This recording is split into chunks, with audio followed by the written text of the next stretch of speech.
الحمد لله رب العالمين والصلاة والسلام على أشرف الأنبياء والمرسلين نبينا محمد وعلى آله وصحبه أجمعين أما بعد falënderimet dhe lavdrimet I takojnë vetëm Allahut Azza wa Jall. Salavatet dhe selamat I dërgojmë Muhammedit alayhi salatu wassalam, paqja dhe mëshira e Allahut Azza wa Jall qoftë mbi të, familjen e tij, shokët e tij sinqer besnik, edhe mbi të gjithë ata që e pasojnë deri ditën e gjykimit. Të nderuar agjëruese, jemi tek cikli I ligjëratave emrat e bukur të Allahut Azza wa Jall. Jemi tek emri I radhës I Zotit Xhalla wala El-Jamil, që do thot I bukuri. Dhe ky është emri I 27 me radhë në këtë muaj të bekuar të Ramazanit, pasi që kemi përfunduar iftarin apo ditën e 27 e këtij muaji të bekuar të Ramazanit. Emri I bukur I Allahut pra I radhës është edhe El-Jamil, që do thot I bukuri. Ky emri I Allahut Azza wa Jall nuk është përmendur dhe nuk është cekur asnjëherë në Kur'anin famlar.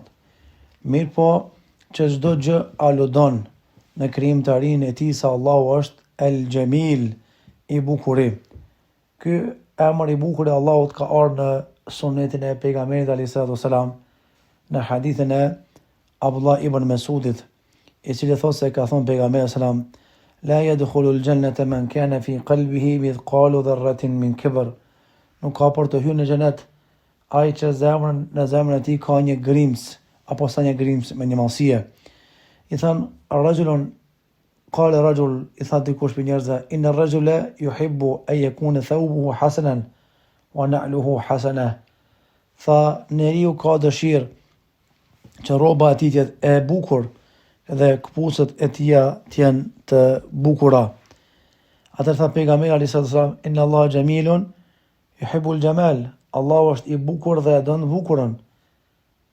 El-kibru bataru l-haqqi wa ghamdhu n-nas.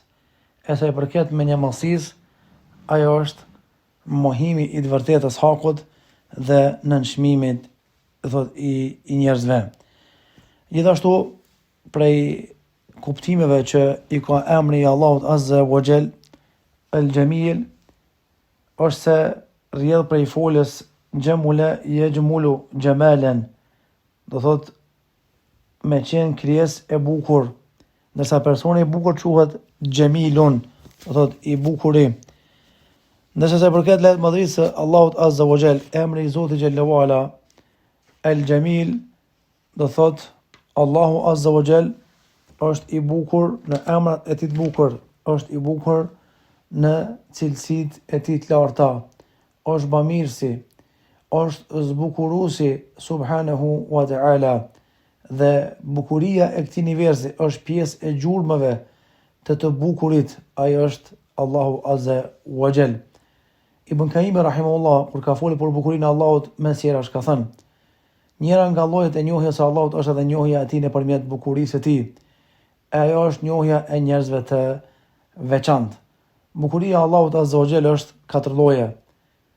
Bukuria e latmadrisë së tij, e cilësive të tij, e veprave të tij dhe bukuria e emrave të bukur të tij Xhalla wala.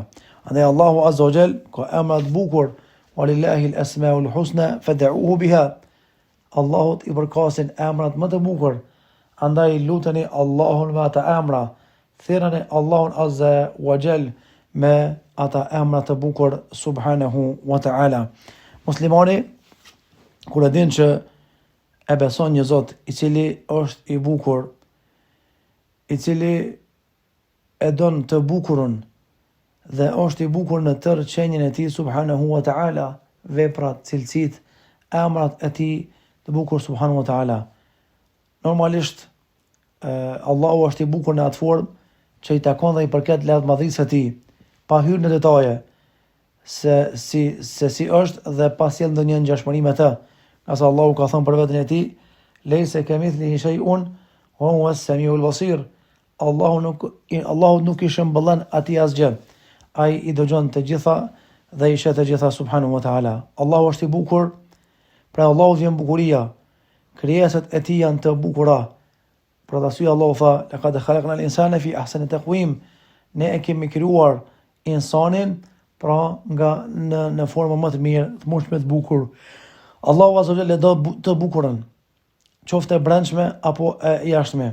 Allahu e don njeriu që ka zemër të bukur. Allahu e don njeriu që mendon bukur, edhe flet dhe vepron të bukurën. Gjithashtu, besimtari sa herë që dëshiron me fol diçka, mundohet me fol formën më të bukur, nga se Allahu është i bukur dhe e don të bukurën. Muslimani kur e mendon bukurinë, përmallohet, mallëngjet për të taku Allahun azza wa jall, për ta parë të bukurin, që është kënaqësia më e madhe që do ta përjetojnë banorët e xhenetit. Dhe pejgamberi sallallahu alajhi wasallam saj shpesh herë lutej me sira thoshte es'aluka ladhata an-nadhari ila wajhika wa shawqa ila liqa'ik. Kërkoj që ta më mundësosh shikimin e fytyrës tënde dhe përmallimin për takimin me ty, o Zot i madhreshëm. Andaj muslimani përmallohet për Zotin e vet, përmallohet me pa Allahun azza wa jall, ka sa Allahu azza wa jall është i bukur dhe muslimani kënaqet kur e takon Zotin xhelle wala. Për atë arsye mjafton, siç kanë thënë ulemaja, me e shiku anash, djathtash, nalt, poshtë, me tregu për bukurinë e vërtetë të Allahut azza wa jall. Transmetohet një ngjarje interesante se Sulejmani ibn Davudi, pra Sulejmani alayhis salam, djali i Davudit alayhis salam, kishte marrë rrugë dhe ishte i ulur në karrikën e tij, bashkë me shokët e tij të ulën të djathtën dhe të majtën e tij, ndërsa era i shtynte, kurse shpendet i bën në hije. Duke qenë këtë gjendje, kaluan pranë dy grave të Banu Israilëve, të cilat u mahniten kur e pan këtë gjë, thanë subhanallahu, familjes së Davudit i është dhënë pushtet madhështor. Sulejmani alayhis salam u dëgjoi këto dhe kur u afrua atyre i tha erës ndalo, dhe ajo u ndal, pastaj u drejtua atyre çfarë that pak më parë kur më pat, ato thanë vetëm fjalë të mira ne tham, o pejgamberi Allahut, ne tham subhanallahu, familjes së Davudit i është dhënë pushtet madhështor. Atë Sulejmani alayhis salam tha fjala juaj subhanallahu, dini se është shumë e vlefshme se çdo gjë që i është dhënë familjes së Davudit alayhis salam. Andaj ja ka bërë me di atyre se tesbihu që ja bëni madhërisë së Allahut azza wa jall, pra është më i bukur se krejt ajo që na ka dhënë neve si familje Allahut azza wa jall. Gjithashtu ka thënë dietarët, mjafton njeriu me shikua dhe në krijimtarinë e Allahut azza wa jall, për shembull formën e krijimit shegës, formën e krijimit portokallit, pastaj shija e tyre e freskon, do thot personin e fjalë. Dhe kjo është krejt prej asaj që ka kriju Allahu azza wa jall, wa fil afaqi wa fi anfusihim fa tubsirun. Allahu azza wa jall, a nuk po shikojnë ata argumentet e Allahut edhe në qiell, edhe në veten e tyre, se si ka krijuar Allahu azza wa jall. Pastaj Allahu azza wa jall ka krijuar edhe fluturën, që ateistët kur e shohin bukurinë e fluturës, mrekullinë e krijimit të Allahut azza wa jall dhe formën si e ka krijuar Zoti xhelalu ala, një gjë e tillë na dërgon me thonë neve se fatabarakallahu ahsanul khaliqin, i lartë madhruar Allahu azza wa jall, sa krijues i mirë dhe i bukur është Zoti xhelalu ala. Andaj këto gjëra japin me kuptues se Allahu azza wa jall është i bukur dhe e don të bukurën, dhe normalisht mjafton me shiku, do thotë gjëra që i ka krijuar Allahu azza wa jall për ta parë bukurinë edhe madhështinë e Zotit xhelalu ala. Nga se çdo gjë prej krijesave që e shef të bukur, e din muslimani se Allahu azza wa jall është më i bukur se çdo gjë subhanahu wa taala. Zoti xhelalu ala ka qef që muslimani me qit në pah, në shesh ata që Allahu i jep. Për shembull, thot alayhi salatu wasalam, inna Allahu yuhibbu an yara athara ni'matahu ala 'abdihi. Fa Allahu azza wa jall ka qef që me i pa gjurmët e të mirave që Allahu i jep robit vet. Pra Allahu ka dhënë pasuri, ka qef këtë pasuri me pa në teshat dhe rrobat e tua të bukura. Gjithashtu, transmetohet nga Al-Ahwas Al-Jashmi, nga babai i tij, se kuntu jalisan inda Rasulullah sallallahu alaihi wasallam, thotë jam kon afër pejgamberit alayhi salatu wasalam, edhe më pa me tesha jo të mira të këndshme, edhe më tha ala kamal, a ki pasuni? Thash naam ya Rasulullah, po pejgamberi Allahut. Atëherë tha i dërguar Allahut, fa idha ataka Allahu malan falyura atharahu alayk, nëse Allahu të ka dhënë pasuni, atëherë le të shohë gjurmët e pasunisë që t'i ka dhënë Allahu azza wa jall. Zoti xhelalu ala ka qef neve me na pa të veshur bukur, sidomos për namaz xumas, për namazën për gjithësi apo për bajram. Tha Allahu azza wa jall: "Ya bani Adam, qad anzalna alaykum libasan yuwari sawatikum wa libasu taqwa dhalika khair." Tregon Allahu se mbulesa më mirë është takvaja dhe devotshmëria. Nëse tha: "Khudhu zinatakum inda kulli masjid", pra veshuni bukur, tha, do thotë në çdo herë që shkoni në xhamit e Allahut azza wa jall. Gjithashtu transmeton nga Suhejbi radiallahu anhu se pejgamberi sa ka thonë: "Idha dakhala ahlul janna al-janna", kur tin banorët e xhenetit në xhenet, yaqulu Allahu tabaraka wa taala, Allahu azza wa jalla thot: "Turiduna shay'an azidukum", apo doni hala tu jap mira, ata thon: "Alam tubyidda wujuhana", a nuk na ke zbar fytyrat, "Alam tadkhulna al-janna", a nuk na ke fun xhenet, na ke shpëtuar nga zona e xhenemit.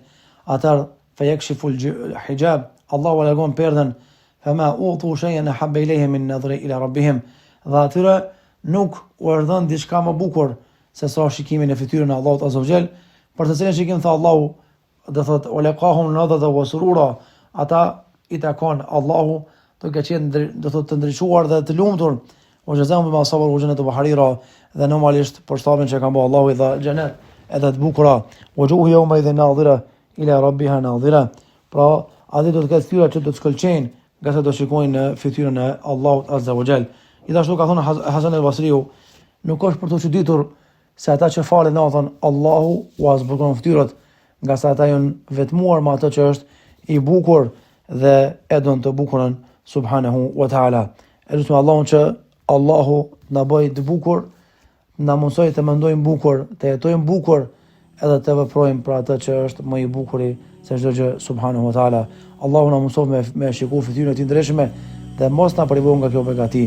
Në takimin e ardhshëm, ajënim të lehtë të pranuar. Walhamdulillahi rabbil alamin.